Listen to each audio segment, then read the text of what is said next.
Today on Waiting for the Encore, my guest is Jake Lloyd. Jake is a dynamic and soulful singer, performer, and songwriter. His music crosses many genres, and he has a relentless approach to his craft. I had a great time talking with him, so please enjoy my conversation with Jake Lloyd. Jake Lloyd, thanks for joining me today. How you doing, man? Doing very well, man. Thank you for having me. This is awesome. Yeah, man. How's life at home through the Corona lockdown? Oh man, it's been an adjustment, man.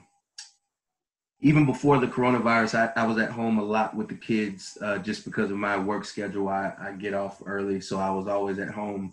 But it's crazy having them here all the time. Usually, I would have a little bit of time by myself before I would go and get them from school. But now, man, it's just when I get home, they're here and they're ready to go, and they've been up for like 5 hours. So they're. And how old are your kids? So I have my oldest is 6, Lorelai, and then my son Prince is 4. So they're wow. So, yeah, I have a 4.5-year-old, so I'm kind nice. of right in that thing. So you have one that's what, in like first grade kindergarten, and one who would be in like daycare or something. Yep. So Lorelai is starting first grade this year, and then my youngest one is in like the pre-K 4, so right for the kindergarten. And have they been home for this whole 5-month period? So not the whole time. They've stayed with my parents and their other grandparents. So we've had some help in that way, man. Because if we had them for 5 months straight, it would have been pure chaos. So we were lucky enough to have some parents that helped us out. So it's been an adjustment. Yeah, man. I've got a bunch of friends who have 2 kids. We just have the one. And I definitely notice a difference between multiple kids, one kid. There's a big difference. You can see it in the parents' eyes. You can hear it in their voices. Yeah. It's a difference. So it's definitely a difference, man. When it's 2-on-2, or like some of my friends have like 3. When you're outnumbered, man, it really changes the dynamic. But even just having 2 is it's different, because I remember when it was our oldest before we had our second, and it was hectic, but it wasn't nearly as hectic as when it was a second child, and it's a little different. Yeah, so why don't you take me through a little bit, like where were you guys, well, you specifically, kind of in that mid-March area, in terms of what you had coming up, in terms of what you wanted to do with your craft and your career and everything, and then how did it kind of it stopped for everybody, but where were you headed when that kind of lockdown started? Man, honestly, Sam, when the lockdown first was implemented, man, I believe we had just got the South by stuff going. We had like a pretty cool unofficial show, but it was going to have some serious acts on there, and we were super excited about that. We had just signed up to do the BMI songwriter series, so we had all the momentum going, man. We were super happy about the way things were looking forward to having, I think, was going to be our biggest South by. So that was definitely something that we were gearing up for. We were just getting ready to wrap up the EP that we had just put out not too long ago, but we really had our eyes set on the prize, man, and we were feeling good about ourselves and the work that we had put in, and the things that we knew we were getting ready to release. But yeah, when that came out, and it was, not only did I kind of know about the coronavirus, and then it was like, okay, later on we're gonna shut all this stuff down. I found out about the coronavirus and the shutdown pretty much all at the same time. You know, it's like, wait, y'all are shutting things down because I just heard about this, and it's gotten that serious, or it had already been that serious, but we just hadn't really heard about it, you know. But it was kind of like a hit in the chest, man. Oh man, it sucks. I'm sorry to hear that. The new EP is great, by the way. I listened to it a bunch last night and this morning, but we'll get to. I've like a bunch of questions about the new EP, actually. Yeah, but it's fantastic. So congratulations on that. And sorry about the dam. That sucks, man. Yeah, It hit everybody with just a tidal wave of suck. absolutely. Yeah. So, but so where are you from originally, Jake? I'm born and raised in Austin. Actually, I grew up in Round Rock, a little bit further north. But I was born at Brackenridge Hospital. Been in Austin, the Austin surrounding area, my entire life. Went to high school in Round Rock, so Austin is definitely home, man. Both of my parents live here. Been here my whole life. Wow. So you've seen a lot of change then. You've seen all the change. Quite a bit. Yeah. Quite a bit, man. Quite a bit. Very cool, man. And where is your wife from Austin as well? She's actually from up north, the Dallas area. I'm trying to think of there's so many surrounding cities around Dallas. Callisburg, Gainesville, it's like a little smaller town, but I just call it Dallas. I'm from Austin. So if it's north 35, it's Dallas, south, I don't really go by the smaller cities, but we met in college actually in Corpus. So we met there. She ended up moving back home to Dallas, and then we reconnected, and she came south to Austin, and we've been going strong ever since, man. But it was funny that we met in school, and which is where my parents are from. My parents are from Corpus, had me in Austin, and then I met my wife and ultimately had my kids from the girl I met, in Corpus. So I thought that was always cool. Very cool. So where and when did the kind of music start to take form as a career choice? Was that starting early in high school and college or right after? I always wanted to do music. Music was something that was always a big part of me. I was always writing, working, but I don't think that I actually took it super serious until I think 2010 when I left college and I came back home, and that's when I met Danny, my producer and the guy that we, pretty much make all the music together. And when I met him, I really felt like I had a route. It wasn't just something that, I wanted to do, because I had always wanted and loved music, but I never felt like I had a clear avenue. Didn't have a team, didn't have, like I said, a clear direction until I met Danny in 2010. That's when the band, we formed our first group, and we were like writing real songs. It wasn't just like jotting down verses, you know what I mean? Mm-hmm. Studio, he had the equipment and the drive that I didn't have. All I had was the talent. I never had never had a studio, never had a setup. I would always just record at, different places that I could get into. But when I met him and we decided to kind of become a team, he gave me what I didn't have, and I gave him what he didn't have, an artist that, so it was kind of like a yin and yang, man. So, and you guys have been working for 10 years then? 10 years. Wow, man. that 10 is years. commendable. Yeah. Good job. You guys keep. Thank you. Yeah, no, man. Don't butt heads too much? Not too much. A little bit. You got to a little bit. We definitely have disagreements, man, but he's honestly the exact opposite of me, whereas sometimes I can be kind of high maintenance and can kind of get into my own head about things. Danny is a level-headed, cool, like he reminds me like, man, we got this. And like I said, when I'm ramping up and kind of getting in my own mind, Danny is the rock in the group for sure. So obviously we have some disagreements on sometimes when we see direction in certain things, but nothing major, man. It's been a 10-year relationship that I think has gotten stronger over the years. And I wouldn't be where I am without the guy. So, yeah. That's beautiful, man. Great to hear that. So what about your, take me back a little bit into your actual music roots. And because when I was listening to the EP and some of the tracks off the other stuff, I'm hearing a lot of different stuff.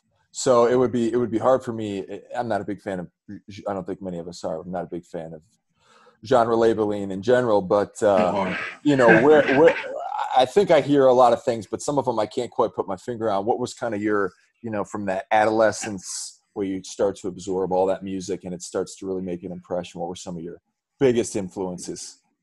Grew up, man. My grandmother played organ and piano like a savant, like she in the church for my entire life. I can't remember a time where my grandmother wasn't playing in the church. And I'm talking about like not just on Sundays. He had the whole weekly schedule, prayer meeting, Monday, Tuesday was Bible study, Wednesday, the whole nine.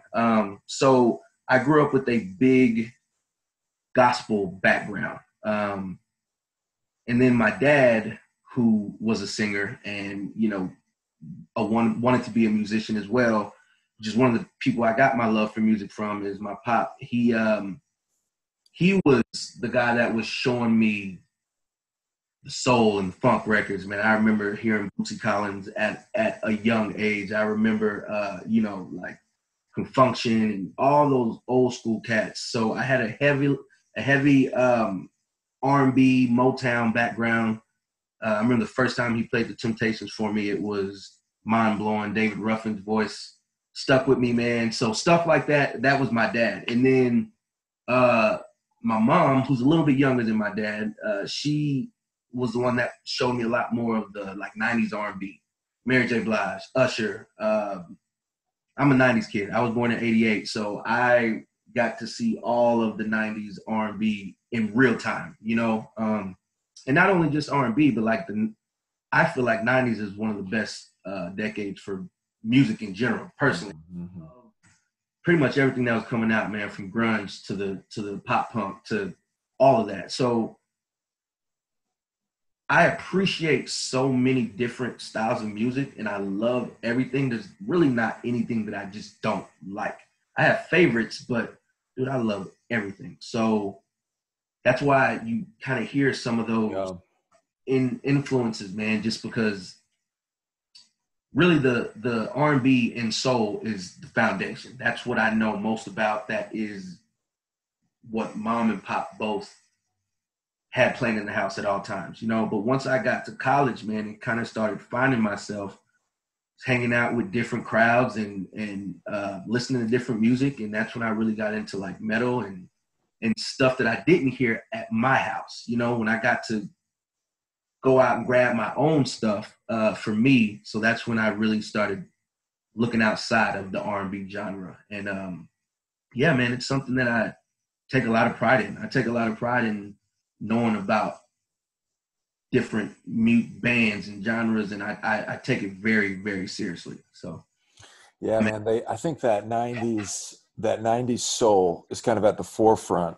of your voice. That's kind of at the foreground. Yeah. But then the background and the stuff that goes on in the peripheral and in the background, you get that Temptations, definitely get the gospel stuff. The gospel comes through real nice. Smoky Mirrors, Smoke and Mirrors. That was definitely gospel for sure.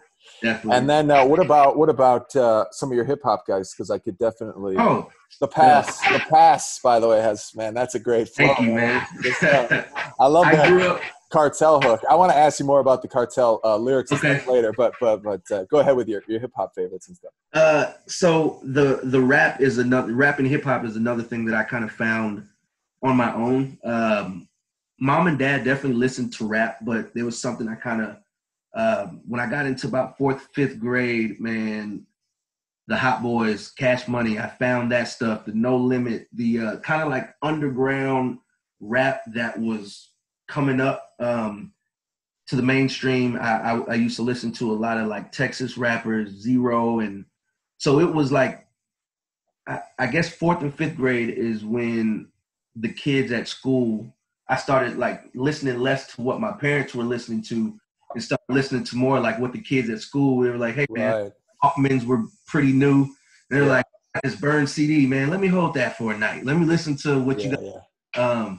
And that kind of sparked like Nelly. It was a huge inspiration for me. That's where the kind of like rapping but singing at the same time. Nelly was definitely very melodic in his rapping. So that's something I kind of will put into. People always say like, I mean, I guess I am a singer, but to me, man, a lot of times when I do stuff, I'm like, I'm not singing. You know what I mean? Like it's just it's rapping with a melody. I feel like a lot of times because I've gotten down on myself and be like, am I really a singer? You know, like people that I think are singers are like Marvin Gaye, Usher, guys that can sing. I remember the first time I heard, I was like,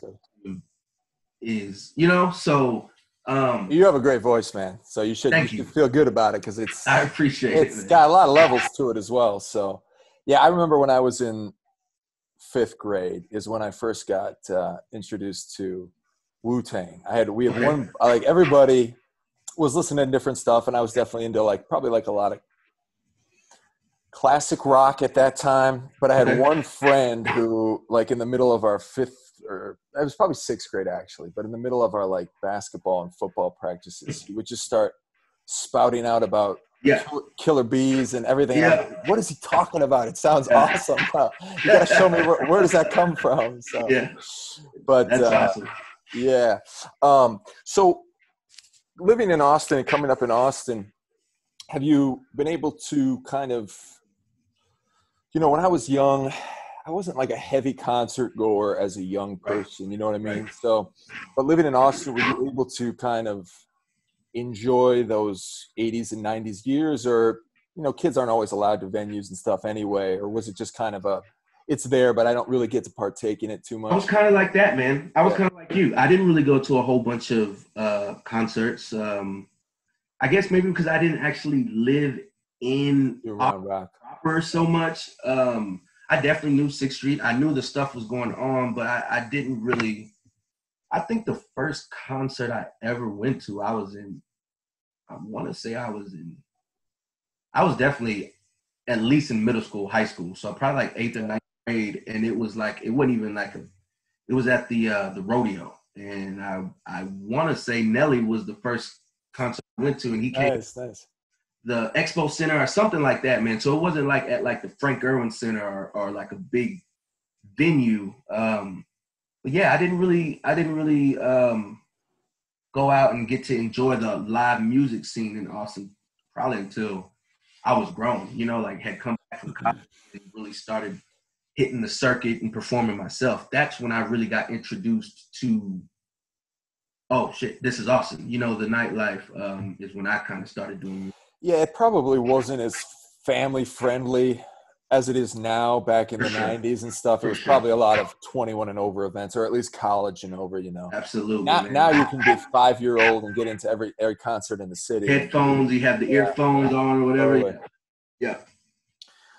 So what about, what's your writing process like? How do you said you got a kind of a musical soulmate with your buddy, and I'm sure you work with a few other people. How do you kind of, because, listening to your stuff, you've got an identity, you've got a sound, a lot of influences in there. What's kind of how do you get in the zone? How do you create those songs? So if I'm going to the studio right now, go in, we'll kind of shoot the breeze for a little bit, man. We'll hang out. Me and Danny we'll smoke. We'll drink a little bit. We'll talk about the fam. 9 times out of 10, when I go over there, man, I already have at least a theme that's in my brain. I'm a big movie guy. I watch a lot of movies, and honestly, a lot of these songs like The Past and Beijing and Smoke and Mirrors, I can damn near tell you the exact movie that was inspired. Smoke and Mirrors was Oh Brother Art Thou. When I sat down to write that song, man, the scene in Oh Brother Art Thou where they're getting baptized was the first thing in my brain. And I just went from there, and then The Past. Yeah, The Past is that's a good adventure. That's like a badass drug dealing stuff. I like the stories, dude. I like the stories. I don't know. But the story in that didn't actually happen to you? No. I was like, whoa, man. That's a heavy story. I'm not that cool. I don't have that many stripes. Yeah, like movies like From Dusk Till Dawn and what's the one with Robert Rodriguez? He did, but those movies like that, man, the real cinematic, and I really try my hardest to portray the stories and visualize it and articulate it as best well I can, like artists like Frank Ocean and guys that you can see the story in the lyrics, and I really try hard to to get that across. Yeah, that comes through. And so does the album art that you have, especially I think it was the cover for The Pass. Yep. Pretty sure it was that. It gives a good with the wolf and the taxidermy on. Yeah, that's tight, man. It's good stuff. Thank you, man. Thank you. It's always nerve-wracking, man, releasing cover art and something that you've been working on, because you just don't really know how it's going to be. You don't know how it's going to be taken. You don't know how it looks good to you, of course, and you spend all this time looking at it, but it's really the test is when you put it out. So to get that feedback and to hear you say that is awesome, because believe it or not, man, I wasn't sure if that was a direction I wanted to go in with the cover. I didn't know if people were going to even get that it was a wolf on a hung on the wall. So it's just all those uncertainties and insecurities that go into putting out a record is heavy, man. So I appreciate it. Yeah, it's when you get so deep in it, you're so deep in the rabbit hole, and when I'm like doing a single or an album or the art or whatever it is, you get so deep in there, and you just know, you got to push it as hard as you can, and then once it's done, it's done. You just got to let it go, man. You got to let it go, for sure. But that's one thing I've spent a lot of, you try to find new ways to develop and use your time with this whole lockdown. Yeah, that's one thing I've kind of really tried to relearn or reevaluate or whatever you want to call it, in terms of putting material out and not putting. You want to give it your best, obviously, but sure. It's such a long game. You're playing such a long game that it's like you just got to have 6, 7, 8 things in your cache. You have to go. Do your best, put them out, and then move on to the next thing. Put them out, and that's the main thing, dude. Is put it out. That's something I still struggle with, and not struggle, but things I've had to learn is, dude, if you got it and it's ready to go, put it out. Obviously, don't put out some half-ass. Like, make sure it's ready, but don't tinker with it so much to where you don't end up ever putting it out, because that's the worst thing you can do, especially in 2020, in the day and age we live in, man. You have to just put it out. Yeah, and then you can that's the studio tracks I've done lately. I've done with Frenchie Smith at the Bubble, and every time I go work with him, we're working so fast and so quickly, which has its some drawbacks. But once you get used to working like that, you just go in as prepared as you can go, for sure, and you knock the shit out of it, and then it's done. If you have like a lot of days lined up, or if you're doing something at home, which I've done also, my next single is something I recorded at home. Okay. It's like, yeah, you got all the time in the world. Yeah, it's like, I can still tinker with this, and then you take a day or two away from it, and you're like, that let's get rid of that. You know what I mean? Maybe I don't like that. Yeah. So, yeah. Have you done a kind of both, working in a studio with a producer and an engineer, or you guys do it mostly? I don't. Mostly by yourselves. What's the three? DIY. Yeah. It's 95% of every recording you've ever heard from Jake Lloyd is DIY. Good shit, man. You guys. Thank you, man. I mean, we have a third party that we get things mastered. Mm-hmm. It doesn't master, but all the mixing, all the effects, all the production, all of that's all Danny. He records the vocals. He does everything other than master. So it's all been in-house, man. And it's we've learned so much about each other, so much about ourselves in working together. He knows how I track vocals. I know how so it's something that we have we've done. This whole journey has been together, and it's humbling, man. It's humbling to have somebody that has your best interest at heart, because the brand is just as much his brand as it is mine, so I trust the guy with my life, with my career, and it's been a journey. But yeah, everything has been DIY, man. Sorry to answer the question. No, that's you guys should be proud. I mean, I was able to listen to the new EP, and I listened to probably 3 or 4 songs off the last LP. Nice. I wasn't able to dig too much deeper than that, but especially with the new EP, the sophistication of the sound and the simplicity of Right. the simplicity of the sophistication Right. really comes through, and everything you just described. You just, when you got someone who knows you, and that's like when I just the last few years, my studio recording I've done with Frenchie, because we can go in there and be so efficient. You know, it's like anything you want to try, we can try, and immediately, no, doesn't work. Yeah, that ain't it. Let's go back. Yeah. Yeah. So it's great that you guys have that together. Thank you, man. So Jake, I wanted to ask you about some of the, not without getting too, well, I'm not going to preamble it. So there's a lot of stuff going on, obviously, with the coronavirus, and just to kind of look at our local scene in Austin, especially somebody, and I didn't actually know you were from Austin, or at least the Austin area. So that's even more beneficial in terms of providing some perspective. But how have you felt? I know how it feels as an artist to be in Austin. I've been here for 10 years. Just like you, worked my ass off at everything I've done, tried to develop a name for myself, always looking for bigger, better opportunities. Have you felt a palpable,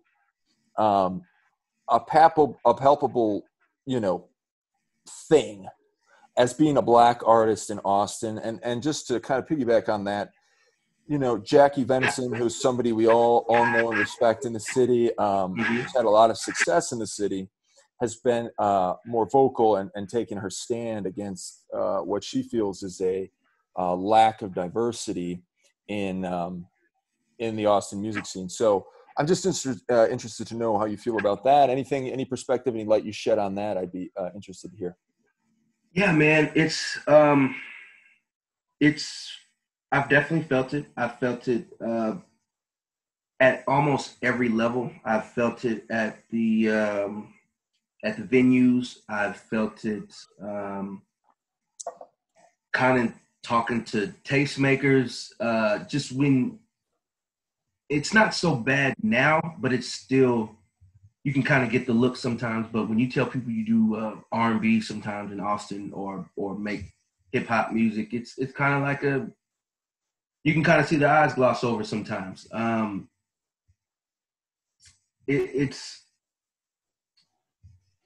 definitely have felt like Black artists haven't gotten the same opportunities as some other artists that have gotten them in Austin. I'm sure it's really tricky to address, and I'm sure you don't want to, and I don't want to. I'm not looking for some, primetime quotes here. It's just something I'm interested in exploring because, as an artist, like, I'm trying to find the difference between what you guys might be feeling, what a Black artist in Austin might be feeling, and some of the frustrations and stuff that just come with the territory. You know what I mean? It's like, I felt a lot of the things that I heard Jackie talking about, a lot of things that you're talking about.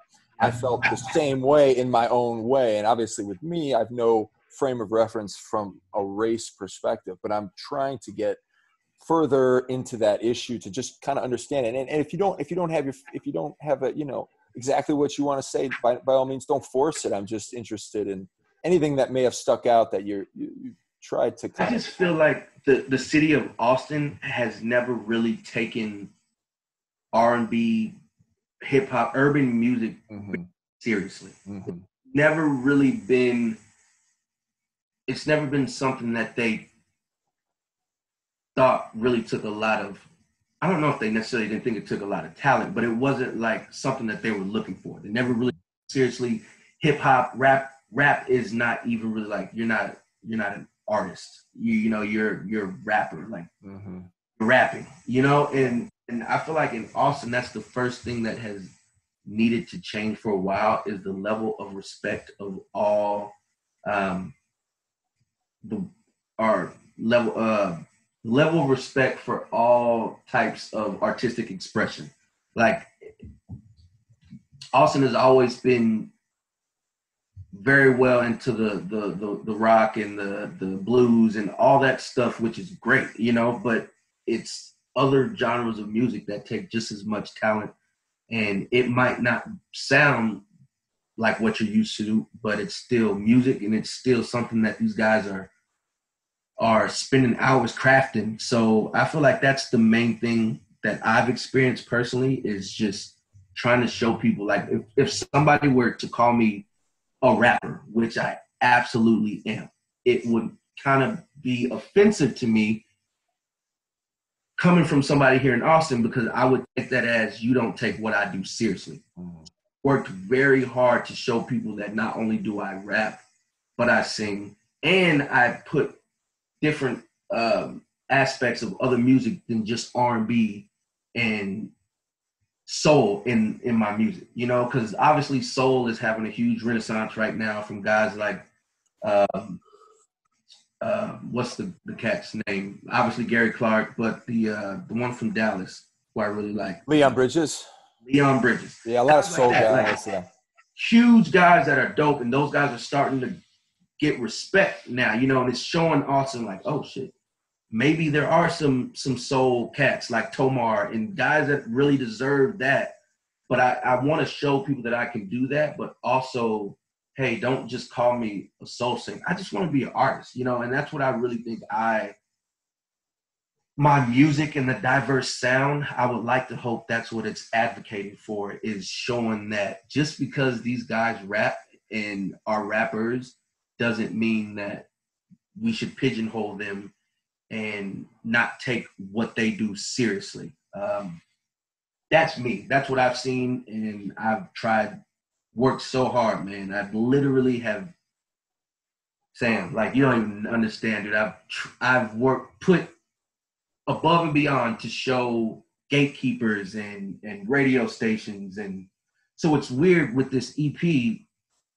This is the shortest project that I've ever put out, and it's gotten me the most looks in the last 10 years, dude. Like the LP that you said you listened to a couple of songs, the Moonlit Mornings, which we put out in 2019, which I think was the best work we had ever done at that time. 9 songs of still a vast spectrum of genres, and we got some looks, but nothing even remotely close to what the Lloyd Pack EP has done. So it's just, part of that is probably because we really, really showed our range on the Lloyd Pack EP, and part of it is just perfect timing. I feel like what's going on right now and rectifying and people shedding light on things, I feel like it's been a perfect storm.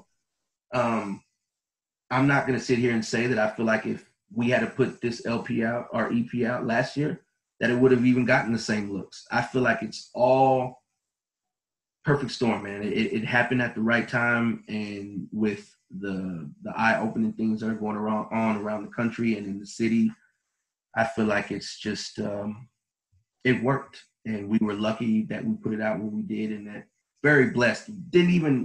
I didn't know what to expect. Like I say, every time I put out music, I don't really know what's going to happen. I get scared. Releasing music is supposed to be the fun time for the artist, and for me, it's like, dude, you know, I'm like rocking back and forth. I don't know what's going to happen. So anytime it gets any sort of acclamation, I'm like, thank you. But to have this blow the expectations out of the water it's still crazy, man. I don't even know how to explain it. Well, the proof is in the pudding. The new stuff is great. I think with your album that you put out last year, and we put out a full length album in 2018. Okay. But I think what it comes down to nowadays, man, and I think you're seeing it in it is a full album almost has no. People don't have the attention span. They don't have the time for it. So right, it's all singles and EPs. And after we put out that album, it took years to finance it, to make it, to record it, to promote it. And then 6 months after it's released, you're like, so since then, you know, I still sell that album when doing live shows. People buy the vinyl, people buy the thing, but I've completely changed the dynamic of approach, and it's really singles and EPs, man. That's all people can handle. And it also it's better for us anyway in a lot of ways, because it can keep you relative on a more consistent basis. Absolutely. And just to go back to what you said about Austin, it's a strange thing because, I think everybody in our position, someone who's trying to better themselves, put out a product and make a brand, unless you know a lot of people, you get a lot of breaks early. There's always kind of this, you kind of gravitate to, well, not gravitate, but perhaps go the other direction in terms of, there's a scene, there's Austin, like people will blame Austin, you know what I mean? And then once you realize, and I'm sure you've realized this too, and most people, once they kind of get out of that frame of mind, is it's just a bunch of singular people who are booking things and doing the best they can and using what tastes and what, budgets and everything that they have with hundreds of people coming at them. And that the only thing we can do as artists, and also as you as, hip hop or R&B or a black artist, is just keep saying, hey, and so put out quality shit, man, and you put out undeniable stuff, and eventually, that's another thing. Me and Danny were always like, man, look, we're just gonna sit back, we're gonna keep putting out great shit until they don't have a choice. Right. Don't give them a choice, and you're absolutely right, man.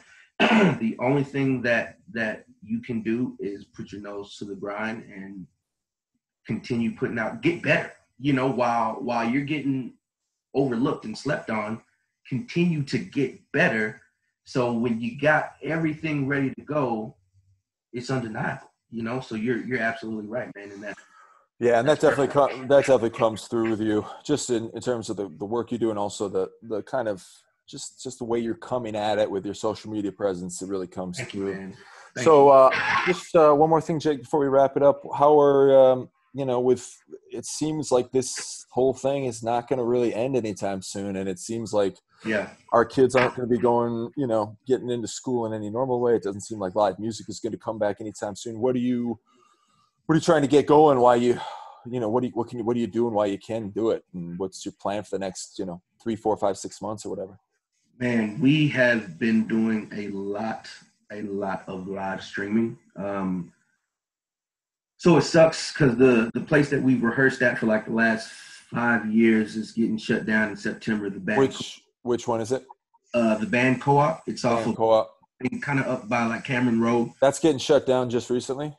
Yeah, man. We literally found out like 3 weeks ago. So we're in the process of finding a new long-term rehearsal spot. But just doing the virtual shows, and we've been getting some good looks and getting paid fairly well. But like you said, dude, right now with what's going on, I feel like the shift has been switched from going out, doing live shows, making connections, rubbing elbows with the live, with people and tastemakers and gatekeepers in person, to now we're putting out as much music, maybe not as much, but as much quality content as we can. Like that's the networking now, like nobody's going downtown and meeting up. So we've been focused on, we got a couple collab records with some people, some artists in Austin that we are hoping to put out soon. And we have a collab, like actual LP with a hip hop cat here in Austin. And we're just trying to work with as many people. Like, dude, I would love to work with you guys. You know what I mean? Just trying to work with, I feel like that's the name of the game, dude, is combining brands and being like, oh shit, Jake and Sam Pace, you know what I'm saying? Like that sort of deal. I feel like that Shock Factor and Alicia Lani and all these guys that I've worked with and would like to work with, I think that's the next step to not only bringing the community, the music community, the Austin community closer together, it's also going to put more eyes on more acts that maybe would not have been looked at. Once you get Alicia Lani, the next thing you want to know is where can I get the next Alicia Lani?